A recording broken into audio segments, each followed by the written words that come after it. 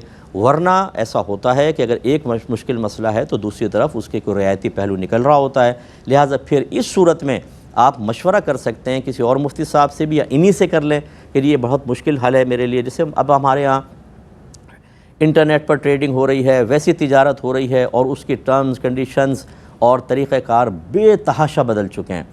اب اگر آپ نے کوئی مسئلہ پوچھا کہ میں امپورٹ کرنا چاہتا ہوں اور ان اصولوں کے تحت، ان کنڈیشن کے تحت، ان شرائط کے ساتھ، انہوں نے کہا یہ تو ناجائز ہے شرط، لیکن اس کے بغیر سودا ہی نہیں ہو رہا، اب کیا کریں؟ تو کیا آپ اپنی امپورٹ بند کر دیں، سامان نہیں منگائیں گے؟ نہیں، آپ کو پھر ان سے کہنا چاہیے کہ حضور کوئی اس کا متبادل حل بتائیے. اگر وہ کہتے ہیں میرے پاس نہیں ہے، پھر آپ کسی ایک دو سے مشورہ کر سکتے ہیں کہ بھئی ہمیں حل نہیں مل رہا، لیکن یہ اگر ایسا ہوا تو ہمارے لیے تو بہت پرابلم ہو جائے گی.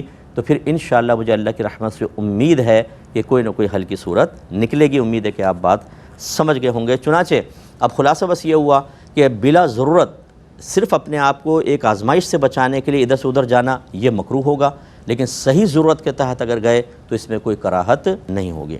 یہ کہتے ہیں کہ میں ایک مسلمان کی دکان پر کام کرتا ہوں، پڑوسی ملک سے یہ مسئلہ آیا تھا، لیکن وہ مجھے نہ نماز کی اجازت دیتا ہے نہ جمعے کی دیتا ہے. پورے خاندان کی ذمہ داری میرے اوپر ہے، میں اس کو جاب کو چھوڑ بھی نہیں سکتا، اور اگر میں تلاش کروں شاید مجھے دوسری ملے گی بھی نہیں. تو اب کیا میں اس نے پوچھا ہے مجھ سے کہ کیا میں ایک غلام ہوں اور کیا مجھ پر اب جمعہ فرض نہیں ہے؟ دیکھیں مسئلہ یہ ہے کہ اللہ کی زمین بہت بڑی ہے، رازق اللہ تعالیٰ ہے. آپ تھوڑی سی ہمت کریں اور تلاش کریں، انشاءاللہ آپ کو اچھی جگہ جاب ضرور ملے گی. لیکن جب تک نہیں ملتی، اگر آپ سمجھتے ہیں کہ میں چھوڑ دوں گا تو فاقوں پر، انہوں نے لکھا ہے کہ میں فاقوں پر آ جاؤں گا اگر میں نے جاب چھوڑ دی تو اتنی زیادہ ضروری ہے اور پورے خاندان کی ذمہ داری میرے اوپر ہے. تو پھر وہی بات ہے جو میں نے پہلے بھی جواب دیا کہ لا یکلف اللہ نفسا الا وسعہا. اللہ تعالیٰ اس مسلمان کو بھی ہدایت دے، وہ بہت بڑے گناہ کبیرہ کا مرتکب ہو رہا ہے اور کفر کا خوف ہے، کفر کا خوف کہ اگر کوئی کسی کو نماز سے روک دیتا ہے، جمعہ پڑھنے سے روک دیتا ہے اور مسلمان ہے تو اس کا مطلب ہے کہ اس کا ایمان شدید ترین خطرے میں ہے. اللہ تعالیٰ اس کو بھی ہدایت عطا فرمائے. تو آپ فوراً سے پیشتر دوسری جاب کی تلاش شروع کریں، اور جب تک ایسا نہ ہو آپ دل پہ پتھر رکھ کے ظہر کی نماز بہرحال آپ ادا کریں گے.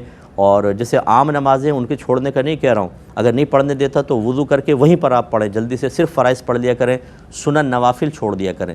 لیکن جمعہ چونکہ آپ اکیلے نہیں پڑھ سکتے، اس کے لیے جماعت شرط ہے، تو یہ بہرحال آپ کا جمعہ نکل رہا ہے، آپ ظہر پڑھ لیں، اللہ کی بارگاہ میں توبہ کریں اور دوسری جاب کی تلاش کریں. مجھے اللہ کی رحمت سے امید ہے کہ انشاءاللہ آپ کو جاب ملے گی. یہ بھائی نے فرمایا کہ ہمارے یہاں ایسا ہوتا ہے کہ جیسے اگلے دن عید ہے یا بقرہ عید ہے یا اور کوئی بڑا تہوار ہوتا ہے تو قبر کے پاس کھڑے ہو کر اپنے مردوں سے کہتے ہیں اس مردے کو مخاطب کر کے کہ کل عید ہے، آپ گھر پر ملنے کے لیے آنا. تو کیا اس طرح دعوت دینا ٹھیک ہے اور کیا روح گھر پر آتی ہے، واپس پلٹ کر آتی ہے؟ دیکھیں یہ طریقہ بالکل خلاف سنت ہے، اور ایسی چیزیں کہ جو ہماری ظاہری آنکھوں کے سامنے نہ ہوں اور پوشیدہ امور ہیں جن کی خبر اللہ تعالیٰ دیتا ہے یا اس کے بتائے سے اس کے رسول دیتے ہیں، ان کو قیاس نہ کریں، ان کے اندر نئی نئی پھلجھڑیاں نہ نکالیں، کیونکہ وہ صرف معرفت قرآن یا معرفت حدیث پر موقوف ہے. اگر نبی کریم نے کوئی احوال برزخ بیان کیے ہیں تو آپ اور میں آنکھوں سے تو نہیں دیکھ سکتے. تو سرکار نے وحی الہی کے ذریعے جانا اور ہمیں بتایا. اب جو چیز نہیں بتائی اس کے بارے میں یہ کیسے آپ فیصلہ کر سکتے ہیں کہ ایسا ضرور ہوگا؟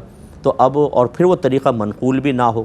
اسی سے نئی نئی چیزیں پیدا ہوتی ہیں اور ہماری آنے والی نسلیں سمجھتی ہیں کہ شاید ان کا بھی دین کے ساتھ کوئی تعلق ہے, وہ اس کو اپنا لیتے ہیں, اور اتنی بکثرت چیزیں ہو جاتی ہیں بعض اوقات کہ اصل دین بہت پیچھے چلا جاتا ہے اور یہ نئے نئے امور ہمارے سامنے آ جاتے ہیں. اس لیے خدا را ایسا نہ کریں, یہ کوئی طریقہ سنت کے مطابق نہیں ہے.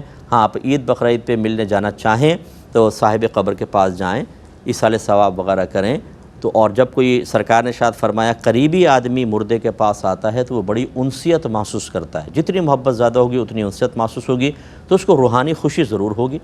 اس کے علاوہ ارواح جو ہیں بعض احادیث کے مطابق گھروں تک آتی ہیں اور گھر والوں سے ایصال ثواب کا تقاضا کرتی ہیں اور اپنے اوپر رحم کرنے کا تقاضا کرتی ہیں کہ ہم پہ رحم کرو اور ہمیں ثواب ایصال کرو. اس طرح کے الفاظ احادیث کریمہ میں موجود ہیں. تو یہ تو تصور ہے کہ ایک روح نکل کر آ سکتی ہے, لیکن یہ کہ ان کو دعوت دینا اور یہ پھر رکھنا کہ دعوت دے کر وہ اگلے دن روح ملنے کے لیے آئے گی, یہ تصور شریعت نے ہمیں نہیں دیا ہے. لہذا اس قسم کے تصورات جو شریعت کی طرف سے براہ راست ثابت نہ ہوں, ان کو ایک حقیقت کا رنگ دے کر اور اپنی نسلوں کے اندر عام کر دینا, یہ ایک نئی گویا کہ ایک تعلیم دینا ہے, اور اسی سے خرابیاں پیدا ہوتی ہیں کہ آدمی اس کی طرف بہت زیادہ مائل ہو جاتا ہے. ایک بس آخری کویسچن ہم لے لیتے ہیں کیونکہ 2 منٹ رہ گئے. یہ کہتے ہیں کہ جمعہ ہو رہا تھا, ایک شرابی آ کے مین گیٹ کے سامنے بیٹھ گیا اور ہٹے ہی نہیں, سلام سب کو کر رہا تھا. لوگوں نے بہت ہٹانے کی کوشش کی لیکن وہ نہ ہٹا, تو پھر اس کو اٹھا کر ایک طرف پھینک دیا گیا. تو اس کو جو اٹھا کے پھینکا یہ صحیح تھا کہ نہیں؟ دیکھیں, پھینکنے کا تو میں مشورہ نہیں دوں گا کہ اٹھا کر پھینک دیں, لیکن یہ ضرور ہے کہ اٹھا کے ایک طرف رکھ دیں اس کو. یہ بالکل ٹھیک کیا کہ وہ شراب کے نشے میں دھت تھا اور سب لوگوں کے لیے رکاوٹ بن رہا تھا اور اس سے کراہت بھی پیدا ہوتی ہے اور وہ ناپاک بھی ہو سکتا ہے. تو بہتر تھا کہ اس کو سائیڈ میں کر دیں, اس میں کوئی شرعی طور پہ حرج نہیں ہے. لیکن اٹھا کے پھینک دینا یا مارنا پیٹنا یہ مناسب نہیں, کیونکہ وہ عالم ہوش میں نہیں, ہوش میں آنے کے بعد ہو سکتا ہے پھر انتقامی کارروائی کرے, اور یہ مناسب چیز نہیں ہوتی. اللہ تعالیٰ سمجھ کی توفیق عطا فرمائے. اب اپنے میزبان کو, ہماری کیو ٹی وی کی پوری ٹیم کو اجازت مرحمت فرمائیں. آپ ہمارے لیے دعا کیجئے, ہم آپ کے لیے دعا گو ہیں کہ اللہ تبارک و تعالیٰ آپ کو دین کے بے حد قریب آنے, اس کو سمجھنے, اپنی اولادوں کو اپنی نسلوں کو سمجھانے اور عمل پیرا ہونے کی توفیق عطا فرمائے. آمین. وآخر دعوانا ان الحمد للہ.